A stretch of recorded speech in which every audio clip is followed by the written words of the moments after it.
So today I'm going to tell you the best ability for each mode in XDefiant. So we got Escort, Zone Control, Domination, Occupy, Hotshot, and Team Deathmatch. Each of these modes play different, some of them play similarly. So you're going to see some things that are going to be similar like Zone Control and Occupy. Those modes don't differ that much. Escort is a game mode that's also in a game called Overwatch. And in Overwatch, there's a hero called Reinhardt that has a shield that allows you to shoot through it, but the enemies can't shoot back. And you can eventually destroy it, it then eventually replenishes. What does that sound like? At one point in Overwatch, Reinhardt was an essential hero to have on that game. And what I'm saying here is that the mag barrier is an essential ability to have on this game mode. Being able to pop up cover anywhere on the map is really useful. So I would have to say mag barrier is an essential ability to use in Escort. Another ability I like to use on offense when it comes to Escort is the intel suit. This allows you to simply just to see people coming, and you're going to see Echelon a lot in this list. Echelon is probably the most versatile faction in my opinion. You can use them for just about everything because having intelligence on the enemy is probably one of the most important things to have in any situation. So being able to have the intel suit and being able to see people through walls is just an all-around good ability. No drawbacks. You have low profile, which is a bonus. Your shots don't show up on the map even when you don't have a suppressor. And another ability I like to use on offense when it comes to Escort is the Biovita boost. The reason why I like this one over the El Remedio is because you can move with it. If you're playing Escort on offense, that robot's going to be moving. If you throw this down, you're going to eventually get out of the range. So you want to use this instead so you can keep up with your teammates and allow them to have that boost. And on top of that, you have the passive, which allows your teammates to regen if they're near you. So if you're with your teammates on the Escort pushing it, you can help them regen some health as well. Now, when it comes to Escort on defense, things are a little different. For one, what I like to do is I like to pick the cleaners because if there's a whole bunch of people on the Escort, I like to hop on that point and drop down with the firebomb and get as many kills as possible. And I think it's an essential ability to have if you're playing defense on Escort. Same goes for Echelon. I'm not going to break down everything again, but Echelon's good for Escort on the defense because it's good for everything. But something that I also want to mention is DeadSec. DeadSec's passive ability is Fabricator. This allows you to replenish your grenades. So once you throw any type of grenade, after a few seconds, you'll get it back. So that being said, if you're playing Escort, you can bombard the Escort with grenades and eventually clear the point. What I like to do is equip the EMP grenade and throw them at the mag barrier to disable them so I can kill whoever's on the Escort. And yes, I know that literally goes against the tip I gave you to actually have a mag barrier on offense, but what I'm trying to tell you is that if you see people on offense that's actually using a mag barrier like they should, you want to throw EMP grenades at them to get rid of it. And if you have DeadSec, you're going to have an unlimited supply of those EMP grenades. This game's all about counter, so counter an enemy whenever you can. And something I want to mention is the ultimates. I don't like to talk about the ultimates much because it takes you forever to get them unless you're just like destroying people. Of course, some are better than others, but one ability I believe it affects the Escort mode more than anything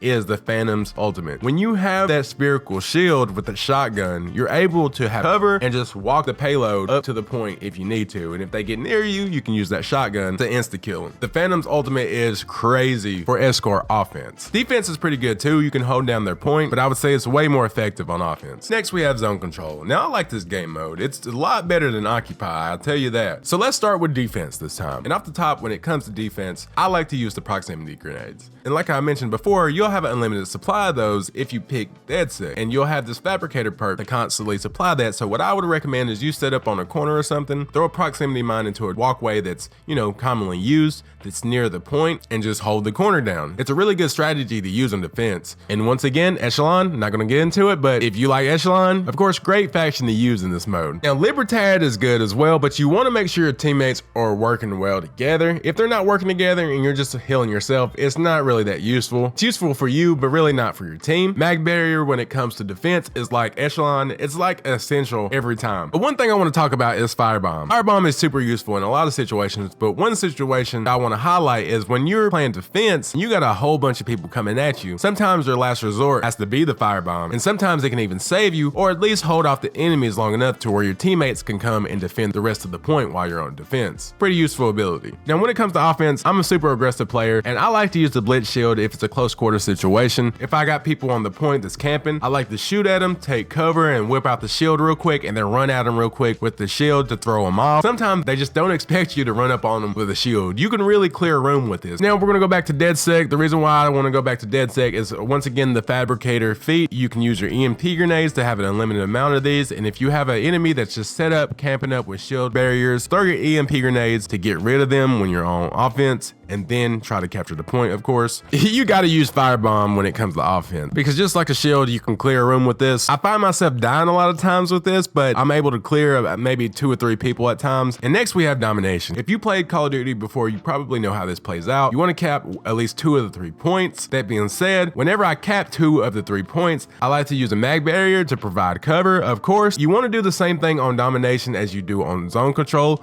except if you have 2 of the points captured, you wanna play as if you're on defense. If you don't, you wanna play as if you're on offense on zone control. Now, Occupy is the same way. The zones move around a lot. I don't like this mode. I ain't gonna lie, it's a really garbage mode, but think of it as zone control and domination, but the zones move around. But something that's a little different about this mode is there's a single zone and you both have the opportunity to take control of it. And I'd say one essential ability for this is the Firebomb. You're gonna see Firebomb a lot because you use it for everything. If you're trying to cap the point, use it. If you're trying to defend the point, use it. Just all around great move. But when it comes to this type of mode, I'm using either Cleaners or Echelon when things get rough, or even Libertad to apply some healing. The El Remedio is actually a really good ability to use if you're stationary. Once again, the zones will move around in this mode, but I believe they'll stay long enough for you to be able to benefit from the El Remedio if you need to boost all your teammates that's around you. Now, I'm gonna group these last 2 together because they're very similar, Hotshot and Team Deathmatch. They're both kill-based modes, so this is a little bit different. So when looking at all the factions, something I like to use, if it's a close quarters map, this may surprise you, but I like to use the Blitz Shield because you can actually rack up some kills with this thing. All you have to do is land 2 attacks and that'll kill somebody. And if you're playing Hotshot, you gotta get the tags anyway, so you're gonna be right up on them once you kill them. And you also have that increased health as a passive trait. Since Team Deathmatch and Killshot are both kill-based modes, Echelon is really essential. The intel suit allowing you to know where people are at is really great, and the low profile, not having your shots show up on the map, even if you don't have a suppressor, is really nice because you can have a high damage weapon without the reductions of a suppressor, making this faction super deadly. And if you like to flank, the digital ghillie suit is perfect. And the incinerator drone is nice, but you have more control with the Firebomb, in my opinion, and you have the incendiary rounds, which of course does burn damage, which is really nice for finishing up those kills, especially when you're going against somebody that has a lot of movement and it's hard to like get those last few finishing bullets on them. Yeah, if you're using Cleaners, you can finish them up. So I actually started recording this video before this faction was released, but this is the GSK. This is the Rainbow Six Siege faction. And as you can see, we got 4 new abilities.